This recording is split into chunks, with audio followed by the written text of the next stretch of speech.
월 700 벌던 은행 지점장, 퇴직 1년 만에 알바 찾는 신세가 되다. 안녕하세요. 오늘은 조금은 씁쓸하고도 현실적인 얘기를 해보려 해요. 여러분도 한 번쯤은 주변에서 나 때는 월 700씩 벌었는데 이런 이야기를 들어본 적 있을 거예요. 그런데 정작 퇴직 후 1년도 안 돼 돈 좀 빌려줄 수 있냐거나 알바 자리 알아볼 수 있냐라고 묻는 분도 계시죠. 이게 남의 일이 아니라 우리 모두가 겪을 수 있는 미래일 수도 있다는 게 가장 큰 문제예요.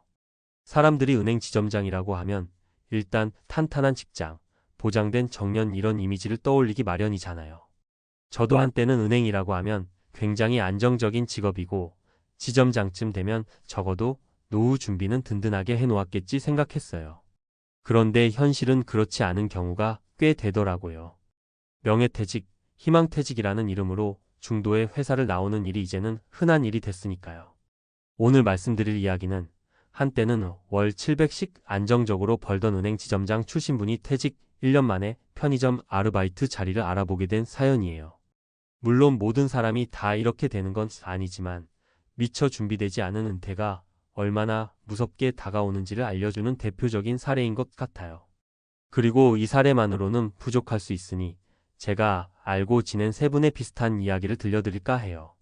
구어체로 편하게 말씀드릴 테니 그냥 친구랑 얘기 나눈다는 느낌으로 들어주시면 좋겠습니다. 1. 지점장님 어씨의 이야기 명예퇴직금이면 충분할 줄 알았죠.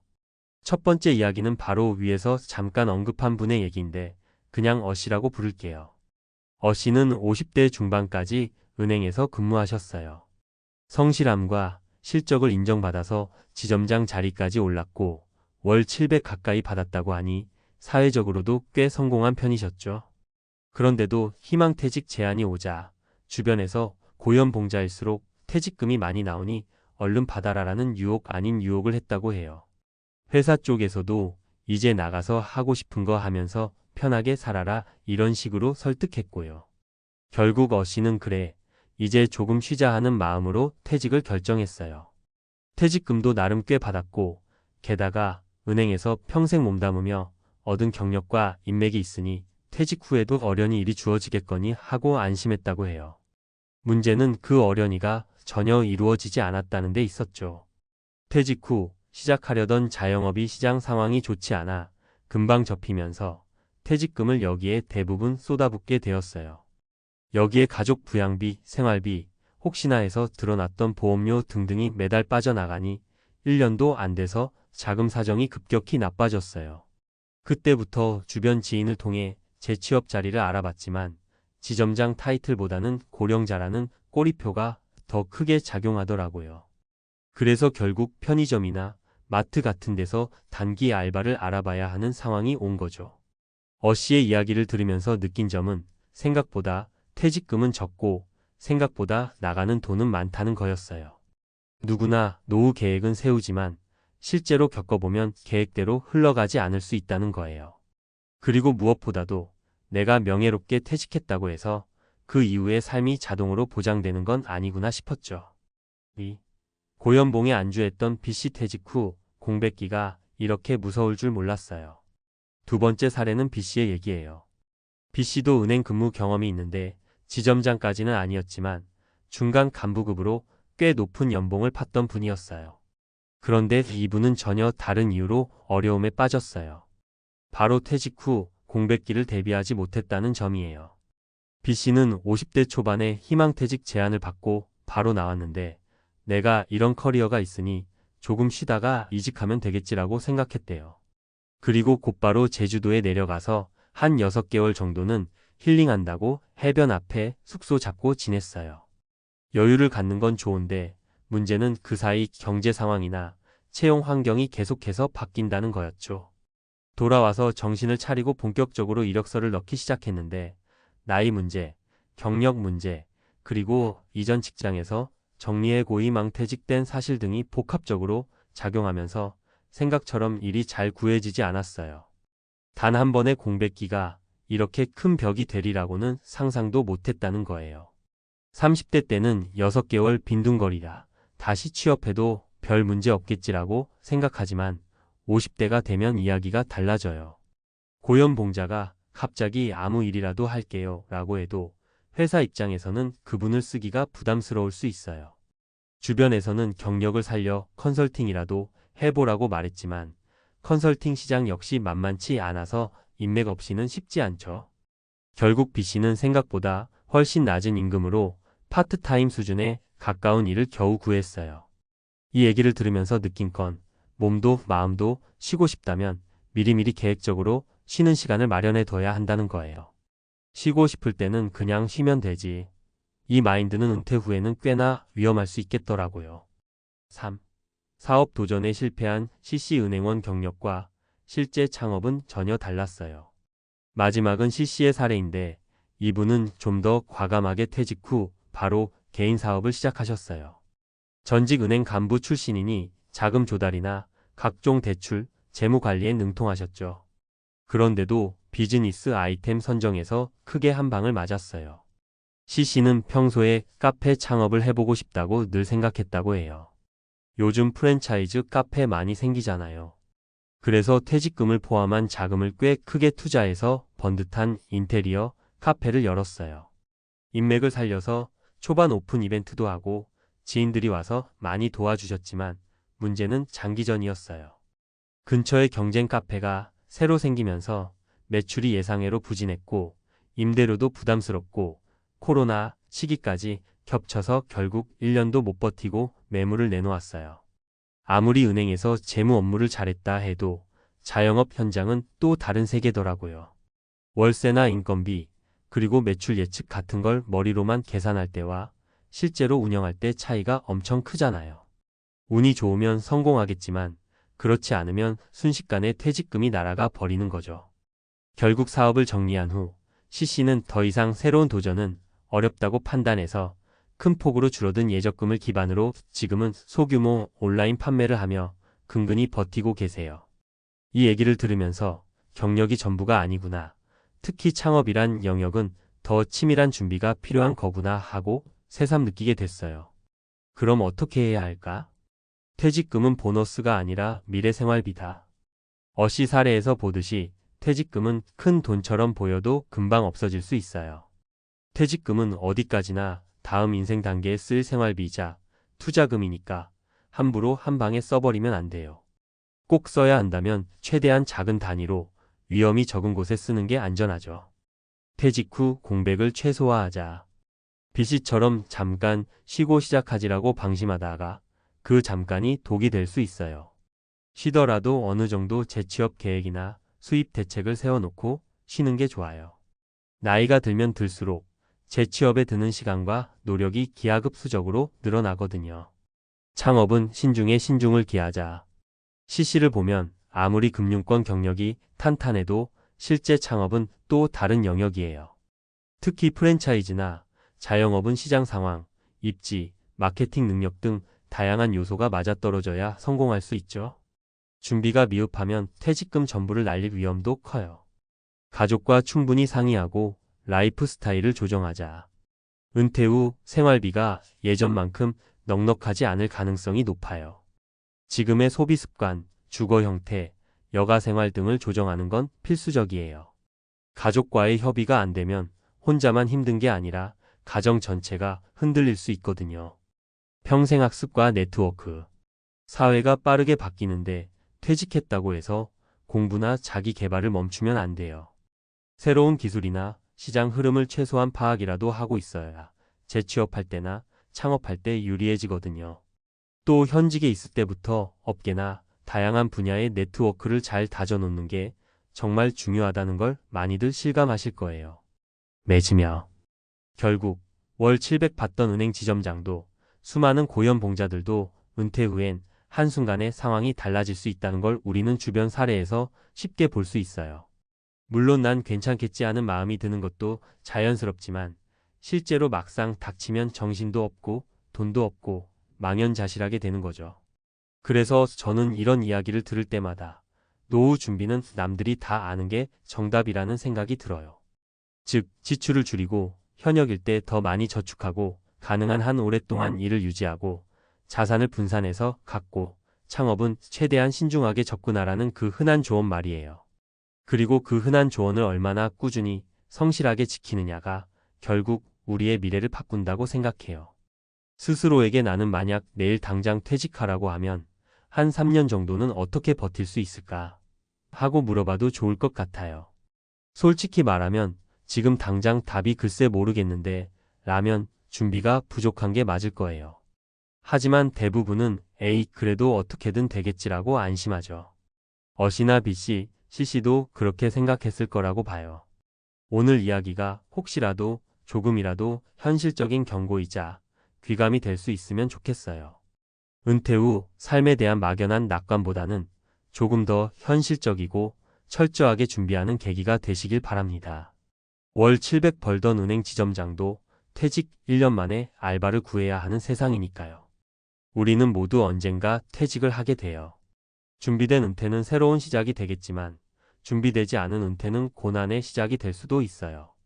부디 오늘 사례들이 여러분의 미래 설계에 작은 도움이라도 되길 바랄게요. 50대, 60대가 되면 누구나 은퇴 후 삶에 대한 고민이 깊어집니다. 매달 나오는 공무원 연금이 있다면 조금은 안심이 될 것 같죠. 하지만 정말 그 돈으로 안정적인 노후를 지킬 수 있을까요? 최근 은퇴한 지인의 이야기를 듣고 충격을 받았습니다. 생각보다 연금만으로는 생활비를 감당하기 어렵다는 것입니다. 평생을 바쳐 일했는데 이게 전부라고?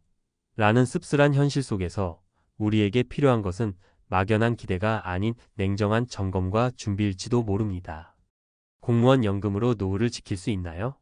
듣고 나면 놀랄 겁니다. 50대, 60대가 되면 누구나 은퇴 후 삶에 대한 고민이 깊어집니다. 매달 나오는 공무원 연금이 있다면 조금은 안심이 될 것 같죠. 하지만 정말 그 돈으로 안정적인 노후를 지킬 수 있을까요? 최근 은퇴한 지인의 이야기를 듣고 충격을 받았습니다. 생각보다 연금만으로는 생활비를 감당하기 어렵다는 것입니다. 평생을 바쳐 일했는데 이게 전부라고? 라는 씁쓸한 현실 속에서 우리에게 필요한 것은 막연한 기대가 아닌 냉정한 점검과 준비일지도 모릅니다. 1. 기대와 현실의 간극. 은퇴 후 매달 받는 연금의 크기. 많은 사람들이 공무원 연금이면 노후가 충분히 보장될 거라고 생각합니다. 하지만 현실은 기대와 다릅니다. 은퇴한 한 30년 차 공무원 선배님의 사례를 들어볼게요. 그분은 매달 약 250만 원 정도의 연금을 받습니다. 처음엔 250만 원이면 괜찮지 않아? 라고 생각했어요. 그런데 생활비를 계산해 보니 한 달 기본 고정비만 200만 원이 넘는 거예요. 관리비, 보험료, 교통비, 식비 등등 쏟아지는 고정 지출의 여유가 거의 없었죠. 여기에 병원비나 가족 행사 같은 예외적인 지출이 생기면 적자가 나는 상황이었습니다. 그분이 하신 말씀이 아직도 기억에 남아요. 연금이 나오니까 처음엔 안심했지. 근데 막상 쓰고 나니까 여유가 없어. 병원에 한두 번 더 가면 적자가 나는 거야. 평생 일한 대가치고는 너무 부족하지 않나 싶더라고. 결국 그분은 60세 이후에도 가끔 단기 아르바이트를 하면서 부족한 생활비를 충당하고 있습니다. 생각보다 빠르게 줄어드는 자산. 또 다른 사례를 들어볼게요. 이분은 공무원 연금뿐만 아니라 퇴직금과 모아둔 자산도 꽤 여유로웠던 분입니다. 하지만 예상치 못한 변수들이 터지면서 자산이 빠르게 줄어드는 걸 경험했어요. 예를 들어 이분은 자녀 결혼 자금으로 예상했던 금액보다 더 많은 돈을 쓰게 됐습니다. 집값이 오르면서 자녀가 신혼집을 마련하는 데 도움을 요청했고 부모로서 외면할 수 없었다고 하시더라고요. 여기에 예상치 못했던 병원비와 여행 경비까지 겹치면서 모아둔 자산이 빠르게 소진되었죠. 그분이 하신 말씀이 정말 인상 깊었습니다. 나도 연금도 있고 저축도 있어서 괜찮을 줄 알았어. 근데 은퇴하고 보니까 인생이라는 게 변수가 너무 많아. 어느새 통장이 얇아지더라고. 이래서 다들 계속 뭔가 일을 해야 하는구나 싶었지. 3. 점점 늘어나는 고정비. 은퇴 후 생활비의 부담. 마지막으로 한 공무원 커플의 이야기를 해볼게요. 두 분 다 은퇴 후 공무원 연금을 받고 계세요. 부부 합산으로 매달 약 400만 원 정도의 연금을 받는데 이 정도면 괜찮아 보이죠?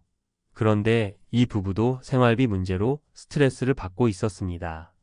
왜일까요? 바로 생활 수준의 문제입니다. 현역 때는 외식도 자주 하고 해외여행도 매년 갔던 분들이라 은퇴 후에도 그 습관을 그대로 유지하려 했던 거예요. 하지만 연금만으로는 그런 생활을 계속 유지하기가 어려웠죠. 결국 이분들은 고정비를 줄이기 위해 차량을 팔고 외식비를 대폭 줄이는 등 생활 패턴을 바꾸는 노력을 해야 했습니다. 이분들의 결론은 이랬습니다. 현역 때 쓰던 생활비를 은퇴 후에도 그대로 쓰겠다고 생각하면 안 돼. 연금은 정말 기본 생활비에 맞춰 살아야 겨우 맞아떨어져. 우리도 처음엔 힘들었는데 지금은 소박하게 사는 게 익숙해졌어. 공무원 연금으로 충분할까? 대안을 고민해야 하는 이유. 위의 세 사례에서 공통적으로 알 수 있는 점은 공무원 연금만으로는 여유로운 노후를 보내기 어렵다는 겁니다. 물론 연금은 든든한 기본 안전망이지만 추가적인 수입이나 철저한 자산 관리가 없다면 점점 더 어려운 상황에 부닥칠 가능성이 큽니다. 그래서 공무원 연금을 받고 계신 분들도 아래와 같은 대안을 꼭 고민해 보셔야 합니다. 추가적인 소득원 마련. 은퇴 후에도 적절한 일자리를 찾거나 소규모 자영업이나 투자로 추가 소득을 만들어야 합니다. 요즘은 재취업을 준비하는 공무원 출신들이 많아지고 있죠. 생활 수준 점검 및 조정. 은퇴 전 생활 패턴을 그대로 유지하려 하지 마세요. 고정비를 줄이고 소비를 재정비하는 노력이 필요합니다. 건강 관리를 최우선으로. 은퇴 후 의료비는 가장 큰 변수 중 하나입니다. 평소 건강 관리를 철저히 해서 예기치 못한 지출을 줄여야 합니다. 마무리하며 공무원 연금은 분명히 은퇴 후 삶에 있어 큰 도움이 됩니다.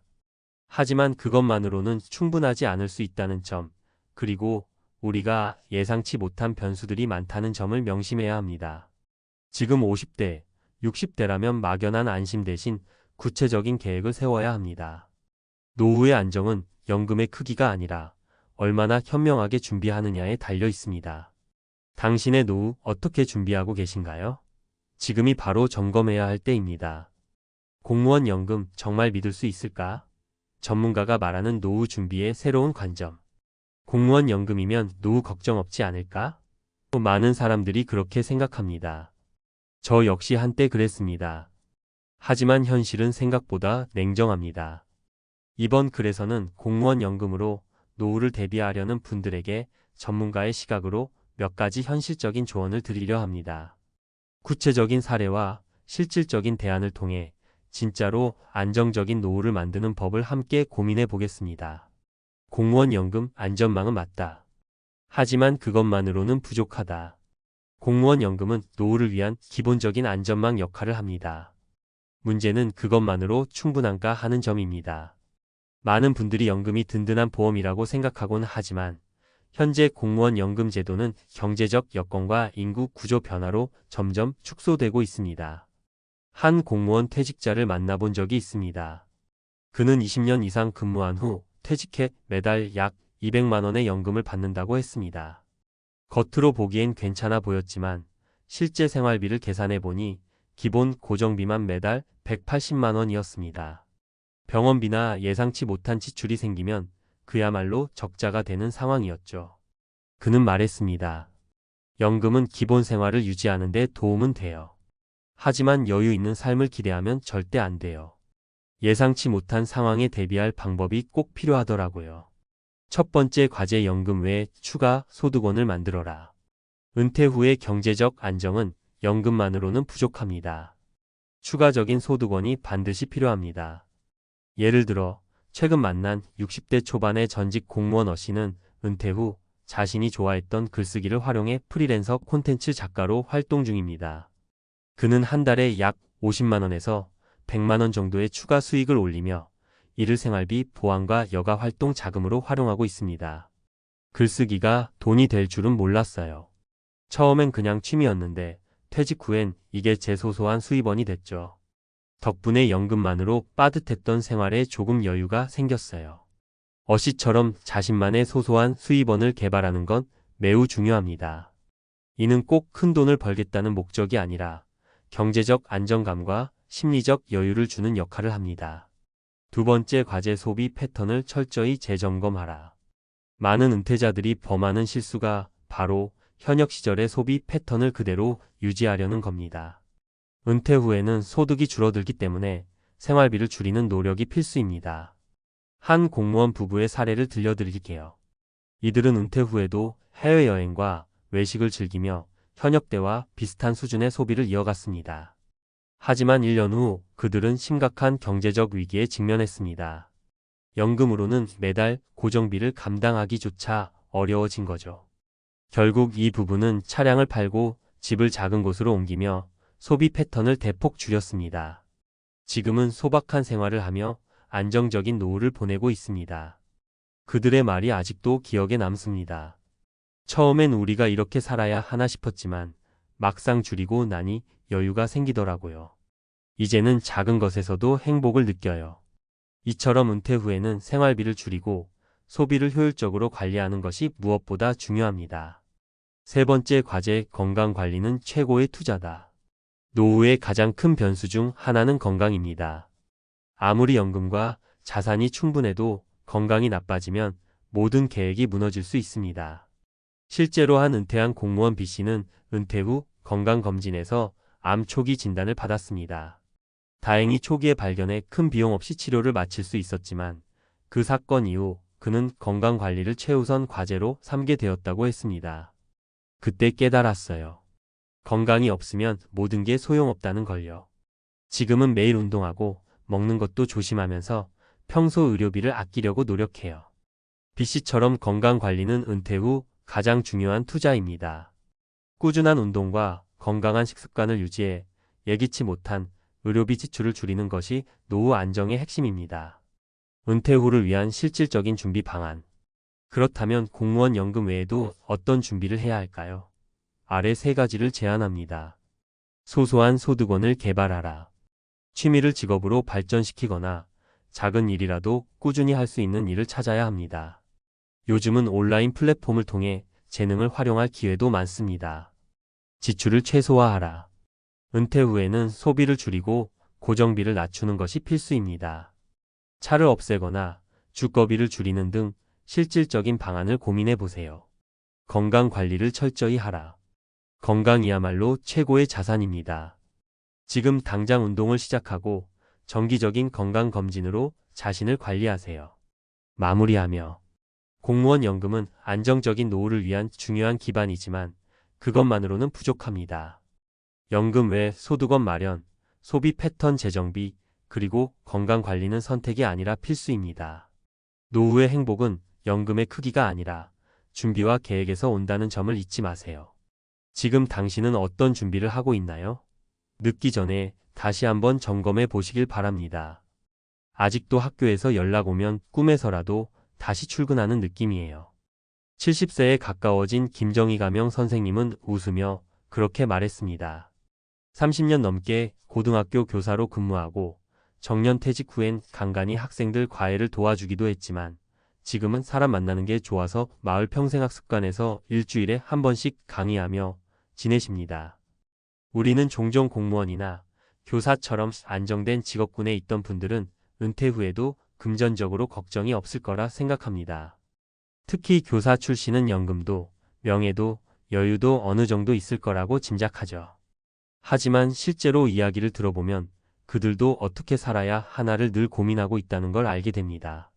이번 글에서는 서울에서 은퇴 후 살아가고 있는 전직 교사 세 분의 실제 이야기를 바탕으로 연금은 얼마나 되는지, 부수입은 어떻게 마련하는지, 월 생활비는 어느 정도 쓰는지 구체적으로 들여다보겠습니다. 이들의 삶 속에서 우리가 배울 수 있는 건 단순한 금액이 아니라 현실적인 은퇴 모델이라는 점이죠. 본론 은퇴 교사 3인의 삶, 숫자보다 중요한 구성. 1살의 1 정년 후 강의와 소일거리로 안정된 삶 70세, 여전히 강단에 섭니다. 이름 김정희 69세. 경력 고등학교 국어교사 34년, 서울 강북 거주. 현재 수입 구조. 교직연금 수령액 세후 약 210만 원 월. 부수입 평생학습관 강의 2회월 퇴직한 친구들 대상 독서 모임 운영으로 소액 수입. 총 월 수입 약 250만 원. 월 지출 내역. 고정 지출 관리비 공과 금교통 약 45만원, 식비 50만원, 의료비 및 건강검진 월 평균 15만원, 여가문화활동 20만원, 비정기 지출 여행, 손주 용돈 등 평균 30만원. 특이점. 혼자 지내니까 큰 돈이 들진 않아요. 대신 시간이 많아지니까 책 읽고 글 쓰고 강의하면서 의미를 찾으려고 해요. 정희 씨는 돈이 많아서가 아니라 돈을 덜 쓰는 구조를 통해 안정감을 유지하고 있었습니다. 이 사례, 이 연금 외에 부수입 없이는 힘든 구조 둘이 살아도 빠듯합니다. 이름 이태석 66세. 경력 중학교 수학교사 33년, 부인도 초등교사 출신. 현재 수입 구조. 본인 교직연금 약 180만원. 배우자 교직연금 약 140만원. 총 월수입 합산 약 320만원. 월 지출 내역 부부 기준. 주거비자가 재산세 관리비 포함 약 40만원. 식비 80만원. 의료비 20만원. 여가가족 모임 등 40만원. 보험, 차량 유지비, 기타 60만원. 총 지출 약 24만 280만원. 특이점. 이 부부는 그래도 연금 덕에 적자 없이 산다고 말하면서도 예상치 못한 병원비나 여행 경조사 겹치면 바로 허덕이죠라고 털어놨습니다. 특히 손주 생일이나 딸내미 생일 때 매번 2,030만원씩 지출이 생기면서 지출이 예측 불가하게 증가한다고 했습니다. 3사례 3연금이 부족해 재취업 선택 퇴직 후에도 출근합니다. 이름 박성기 64세. 경력 고등학교 체육교사 28년 정년전 명예퇴직 서울 송파 거주. 현재 수입 구조. 교직연금 약 150만원 명예퇴직으로 축소 수령. 재취업 청소년 수령관 계약직 근무 약 120만원. 총 월수입 약 270만원. 월 지출 내역. 주거비 월세 40만원. 식비 및 교통비 60만원. 의료비 10만원. 자녀 지원금 대학 중 딸 생활비 50만원. 본인 용돈 및 기타 소비 30만원. 특이점. 박 씨는 연금만으로는 서울에서 월세 내고 못 살겠더라고요 라며 62세부터 재취업의 길을 선택했습니다. 물론 체력적으로 부담이 있지만 오히려 사회에 속해 있다는 느낌이 정신 건강에 더 좋다고도 했습니다. 서울 은퇴 교사들이 말하는 공통된 현실.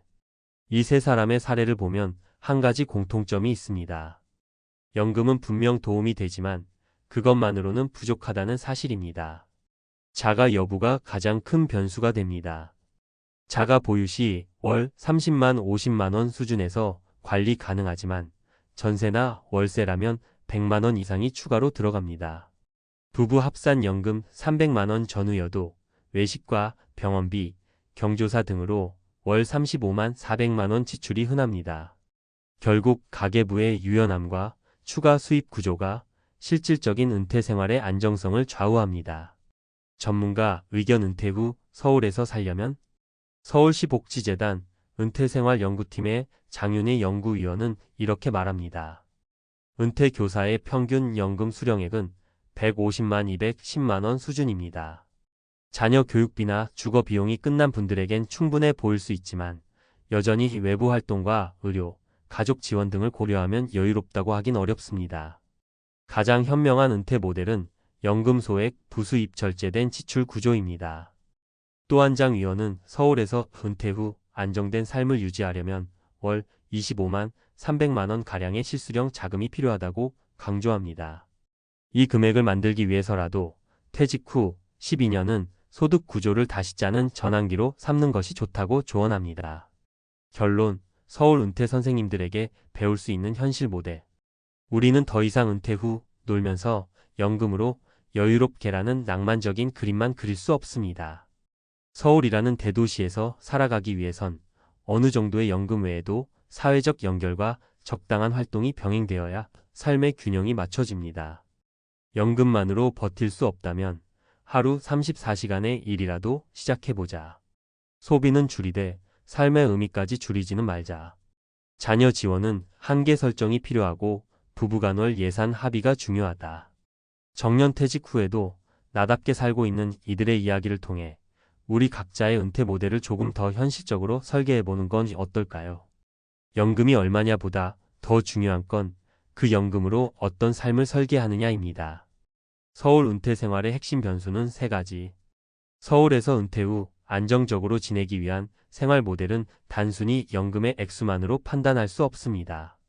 위 사례들을 바탕으로 보면 은퇴 생활의 안정성은 다음 세 가지 축에서 결정됩니다.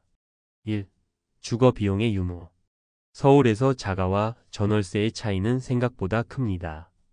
자가 보유 시 월 고정비가 3,050만 원 수준으로 관리됩니다. 재산세 관리비 공과금 등. 반면 월세를 사는 경우 최소 40만 원, 80만 원 이상이 고정적으로 나가고 이는 연금 수령액의 30% 이상을 차지하게 됩니다. 조원 은퇴 전 주거의 안정성을 확보하는 것이 핵심입니다. 전세라면 계약 갱신에 따라 추가 자금 필요 여부를 검토해야 하고 월세라면 장기적으로 저렴한 공공임대주택이나 장기 전세 등의 대안도 고려해야 합니다. 2. 의미 있는 소득 활동 유지. 세 분의 공통점은 모두 어떤 방식으로든 활동을 유지하며 소득을 창출하고 있다는 점입니다. 여기서 중요한 건 고수익이 아니라 가벼운 책임감 있는 일입니다. 학습관 강사, 독서 모임 운영, 청소년 수련관 근무 등 한 달에 20만 원, 100만 원 정도의 부수입으로도 심리적 안정감을 확보. 조원 은퇴 후에도 내가 잘할 수 있는 일, 꾸준히 할 수 있는 일을 고민해 두는 것이 좋습니다. 단기 아르바이트보다는 꾸준한 시간제, 강의, 자격증 기반 활동, 온라인 콘텐츠 제작 등도 고려해 볼 만합니다. 3.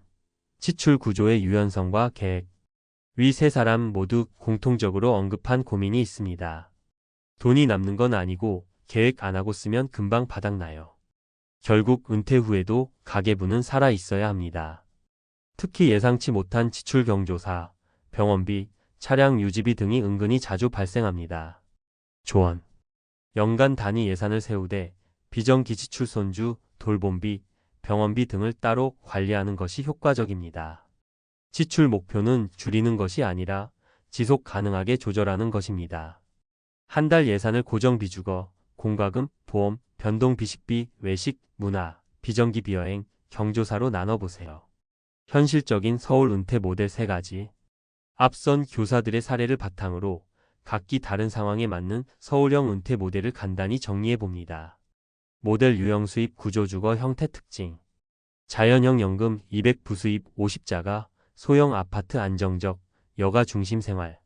현실형 연금 320 부부 합산자가 또는 저렴한 전세자녀 지원 가능, 문화여행 가능. 생존형 연금 150 재취업, 120 월세기 본생활은 가능하나 외부 지출은 조심해야.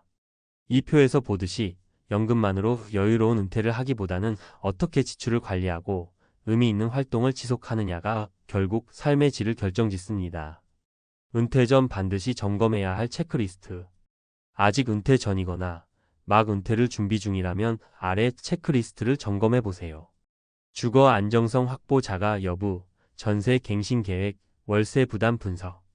연금 수령액 예측 세후 기준으로 월 수입 구조 파악. 가계부 점검 월 지출 패턴 분석 및 항목별 조정. 건강 상태 진단 장기적으로 의료비 예측 가능성 체크. 사회적 연결고리 유지 계획 동아리 모임, 강의 등 지속 가능성. 부수입 경로 확보 여부 재능, 경력 기반 활동 계획 수립. 마무리 연금이 있어도 계획이 없다면 불안합니다. 서울에 사는 은퇴 교사들이 보여준 건 완벽한 은퇴 모델이 아닙니다. 오히려 부족함을 감당하고 조절하는 삶의 방식을 보여줍니다. 연금이 있어도 지출 구조가 불안하면 걱정은 계속되고 반대로 연금이 다소 적더라도 지출을 통제하고 활동을 지속하면 삶은 견고해집니다. 우리가 준비해야 하는 것은 숫자 그 자체가 아니라 그 숫자를 버틸 수 있는 삶의 구조입니다. 지금 당신의 월 생활비는 얼마인가요? 지금의 소비 구조가 은퇴 후에도 유지 가능하다고 생각하시나요? 지금 이 질문에 솔직하게 답해보는 것. 그게 바로 현실에 맞는 은퇴 모델을 찾는 첫걸음입니다. 50대, 60대가 되면 가장 큰 고민 중 하나는 이제 앞으로 얼마나 벌고 얼마나 써야 하지? 입니다. 평생 일하며 부은 국민연금, 이제야 드디어 내 차례가 됐는데 조기 연금을 받아야 할지 아니면 조금 더 참아 더 많은 금액을 받을지 고민되지 않으신가요? 잘못된 선택은 은퇴 후 생활에 치명적인 영향을 줄 수 있습니다. 이 중요한 결정을 내리기 전에 과연 무엇이 나에게 최선인지 함께 알아봅시다. 국민연금 당장 받을까? 아니면 더 기다릴까? 당신의 선택이 은퇴를 바꾼다. 조기연금, 제때연금, 연기연금? 선택이 이렇게 어려운 이유. 50대, 60대가 되면 은퇴가 코앞으로 다가오면서 국민연금을 어떻게 받을까? 라는 고민에 휩싸이는 분들이 많습니다. 연금을 당겨 받을지, 딱 제때 받을지, 아니면 조금 더 기다렸다가 받을지에 따라 매달 들어오는 돈이 달라지고 결국 삶의 질에도 영향을 미치기 때문입니다. 선택은 개인의 상황에 따라 다르지만 이 중요한 결정을 내리기 위해선 정확히 무엇이 나에게 맞는지 알아야 합니다. 조기연금 빨리 받으면 좋을까? 조기연금은 만 60세부터 국민연금을 받을 수 있는 제도입니다. 하지만 한 가지 알아야 할 점은 받을 수 있는 연금액이 줄어든다는 겁니다. 만약 경제적으로 어려운 상황이라면 조기연금이 도움이 될 수 있겠지만 장기적으로 보면 손해를 볼 수도 있습니다. 사례 1 60세 김씨의 선택. 김씨는 은퇴 후 별다른 소득 없이 아내와 단둘이 살고 있었습니다. 조기연금을 받으면 한 달에 50만 원이라도 들어오겠지라는 생각으로 60세에 바로 연금을 신청했죠. 그런데 막상 받아보니 생활비에는 턱없이 부족했고 연금액이 줄어들어 후회가 밀려왔습니다. 결국 아르바이트를 시작했지만 체력이 점점 떨어지면서 감당이 되지 않았습니다. 김 씨는 조금만 기다렸다면 더 나은 선택을 할 수 있었을 텐데 라며 아쉬움을 토로했습니다. 조기연금은 당장 급한 상황에서는 유용할 수 있지만 연금액이 평생 줄어든다는 점을 꼭 기억해야 합니다. 제때 연금 기본이 답일까? 국민연금은 만 65세부터 받는 게 기본입니다. 가장 일반적인 선택으로 평균 수명과 생활비를 고려할 때 많은 사람들이 안정적인 선택으로 여깁니다. 사례 65세 이 씨의 안정적 선택. 이 씨는 은퇴 후 자녀들이 독립했고 남편과 조용히 농촌 생활을 시작했습니다. 연금을 65세에 받으니 매달 100만 원이 안정적으로 들어왔고 크게 부족함 없이 생활할 수 있었습니다. 그는 욕심 부리지 않고 기본에 충실한 게 제일이었다고 말합니다.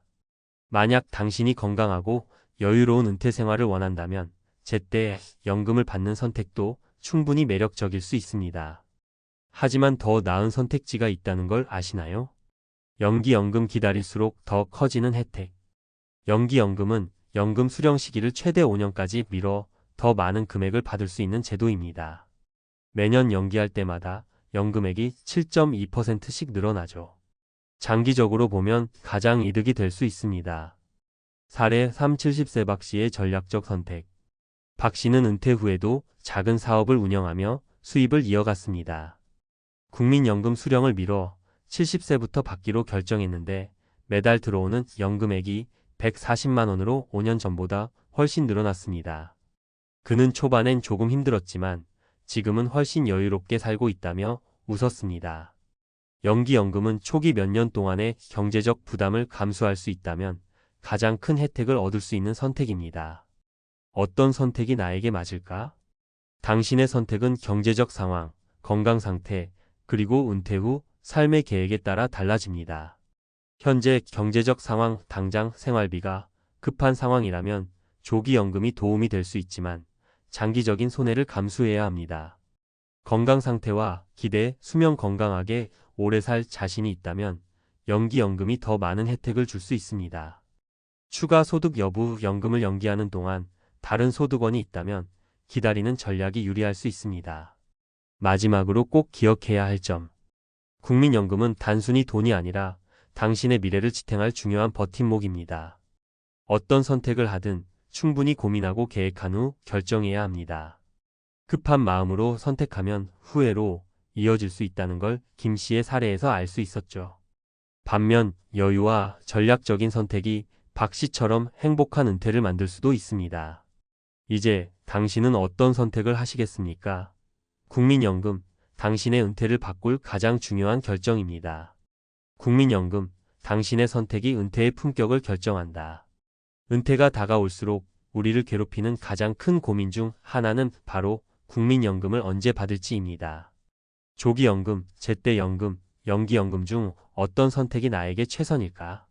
이 문제는 단순히 숫자 계산으로 끝나는 것이 아닙니다. 삶의 질, 건강 상태, 경제적 안정감과 모두 연결된 아주 복합적인 문제죠. 이번 칼럼에서는 전문가로서 국민연금의 선택이 은퇴 후 삶에 미치는 영향을 구체적인 사례와 함께 이야기해 보겠습니다. 왜 국민연금 선택이 중요한가? 국민연금은 단순히 월급처럼 매달 들어오는 돈이 아닙니다. 이는 당신의 은퇴 후 삶을 지탱하는 가장 안정적인 버팀목입니다. 연금을 언제 어떻게 받느냐에 따라 인생 후반전의 안정감과 자유가 완전히 달라질 수 있습니다. 숫자 이상의 선택, 삶의 질에 달려 있다. 이 문제를 쉽게 생각하면 안 됩니다. 조기연금을 받는다고 해서 당장 행복해지는 것도 아니고 연기연금을 받는다고 해서 무조건 옳은 선택이 되는 것도 아닙니다. 중요한 건 당신의 현재 상황과 미래를 고려한 균형 잡힌 선택입니다. 조기연금의 장단점, 과연 옳은 선택일까? 조기연금을 받는 사람들은 보통 이런 상황에 놓여 있습니다. 당장 소득이 없거나 부족해서 생활비가 급히 필요한 경우, 건강이 나빠져 더 오래 살지 못할 가능성을 염두에 둔 경우. 사례 1 61세 이 씨의 조기연금 선택. 이 씨는 30년간 직장 생활을 하다 60세에 은퇴했습니다. 은퇴 이후 특별한 소득이 없어 61세에 조기연금을 선택했죠. 매달 70만 원씩 들어오는 연금은 생활비에 큰 도움이 됐지만 문제는 연금액이 줄어든다는 것이었습니다. 이 씨는 처음엔 나쁘지 않았지만 시간이 지나니 돈이 점점 부족해졌다고 토로했습니다. 조기연금은 급한 상황에선 유용하지만 평생 줄어든 금액을 감수해야 한다는 점에서 신중히 선택해야 합니다. 제때연금 가장 기본이지만 가장 안정적인 선택. 많은 사람들에게 국민연금을 만 65세에 받는 것이 가장 기본적인 선택입니다. 여기에는 장점도 많습니다. 평생 안정적인 금액을 받는다. 건강이 유지된다면 평균 수명 동안 안정적인 소득을 누릴 수 있다. 사례 2 65세 정 씨의 안정적인 선택. 정 씨는 은퇴 후 별다른 소득은 없었지만 조기연금을 받지 않고 만 65세까지 기다렸습니다. 그 결과 매달 100만 원 이상의 연금을 안정적으로 받을 수 있었고 이는 생활비 대부분을 충당하는 데 큰 도움이 됐습니다. 정 씨는 욕심내지 않고 기본을 지킨 것이 최고의 선택이었다며 예측 가능한 소득이 있어야 마음이 편안하다고 말했습니다. 연기연금 기다림이 주는 보상의 가치. 연기연금은 소위 말해 기다림의 미학입니다. 연금을 최대 5년까지 연기할 경우 매년 연금액이 7.2%씩 증가합니다. 장기적인 관점에서 보면 가장 경제적인 선택이 될 수 있습니다. 하지만 이 선택을 하기 위해선 초기 몇 년간의 경제적 여유와 체력이 필요합니다. 사례 3 70세 박 씨의 연기연금 성공기. 박 씨는 은퇴 후 작은 자영업을 유지하며 65세부터 연금을 받지 않고 기다렸습니다. 70세가 되자 박 씨는 매달 150만 원에 가까운 연금을 받게 되었고 이는 초기 금액보다 훨씬 더 큰 금액이었습니다. 그는 초반 몇 년간 조금 힘들었지만 지금은 기다린 보람을 톡톡히 느끼고 있다고 말했습니다. 연기연금은 장기적으로 안정적인 생활을 원하거나 다른 소득원이 있는 사람들에게 적합한 선택입니다. 국민연금을 결정할 때 반드시 고려해야 할 3가지. 현재 소득과 재정 상황. 조기연금을 받을지, 제때 받을지, 연기할지의 첫 번째 기준은 현재의 재정 상태입니다. 만약 당장 생활비가 부족하다면 조기연금을 선택해야 할 수도 있습니다. 하지만 다른 대안이 있다면 조금 더 기다리는 것도 방법입니다. 건강 상태와 기대 수명. 연금을 늦게 받을수록 금액이 늘어나지만 건강 상태와 기대 수명을 고려해야 합니다. 건강이 좋지 않다면 조기연금을 선택하는 것도 합리적인 결정일 수 있습니다. 은퇴 후 생활 계획. 당신이 은퇴 후 어떤 삶을 살고 싶은지에 따라 선택이 달라질 수 있습니다. 여행이나 취미생활 등 여유로운 삶을 원한다면 연기연금으로 더 많은 금액을 받는 것도 방법입니다. 잘못된 선택을 피하려면 국민연금의 선택은 개인의 상황에 따라 천차만별입니다. 하지만 한 가지 명심해야 할 점은 감정적으로 결정하지 않는 것입니다. 조기연금을 선택했다고 해서 빨리 받으니 좋다는 착각에 빠지지 말고 연기연금을 선택했다고 해서 무조건 오래 살 거라는 보장도 없다는 점을 이해해야 합니다. 결론 국민연금은 나만의 맞춤 전략으로. 국민연금은 우리가 은퇴 후 맞닥뜨릴 수 있는 가장 중요한 재정적 선택 중 하나입니다. 조기연금은 당장의 경제적 어려움을 해결할 수 있는 수단이지만 장기적으로 손해가 될 수 있습니다. 제때연금은 가장 안정적인 선택이며 대부분의 사람들이 선호하는 방법입니다. 연기연금은 기다릴 여유와 건강이 있다면 최대의 경제적 혜택을 가져다 줍니다. 이 칼럼을 읽는 당신이라면 이제 어떤 선택이 더 나에게 맞는지 조금은 그림이 그려지지 않으셨나요? 국민연금, 단순한 돈 문제가 아니라 당신의 은퇴를 바꿀 가장 큰 전략입니다. 지금 이 순간 깊이 고민하고 최고의 선택을 만들어 보세요.